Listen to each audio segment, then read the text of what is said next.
ఏంటంటే ఫస్ట్ ముందు 60 kilometres distance ఉన్న వాళ్ళకి క్రైటీరియా అని చెప్పారు.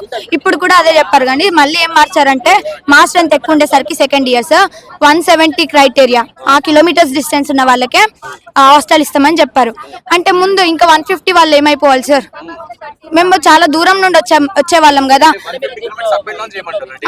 వాళ్ళు ఎట్లా చేయాలి? మేము ఇక్కడ హాస్టల్స్ అంటే 6,000 పర్ మంత్, అంటే పర్ యానం 1 lakh. మేము ఎక్కడి నుంచి పెట్టుకోవాలి సార్? ఫస్ట్ కాలేజ్ తీసుకున్నామంటే separate hostel for UG girls and boys అంటేనే మేము ఈ హాస్టల్ కాలేజ్ చూస్ చేసుకున్నాం. లేదంటే మేము మా డిస్ట్రిక్ట్స్ లో చదువుకునే కావాలం కదా సార్, అది లేదు. 100 అకామిడేషన్ అని 2022లో మేము స్ట్రైక్ చేస్తాం. ఇట్లనే ఏమన్నారంటే ఫస్ట్ కేటీఆర్ సార్ వచ్చినప్పుడు నేను యూజీ వాళ్ళకి హాస్టల్ కట్టిస్తామని చెప్పారు. కన్స్ట్రక్ట్ అయిపోయిన తర్వాత మళ్ళీ సార్ ఏం చేశారంటే ప్రిన్సిపల్ సార్ మొత్తం పీజీ వాళ్ళకి అని చెప్పారు. అప్పుడు మేము స్ట్రైక్ చేసినాం.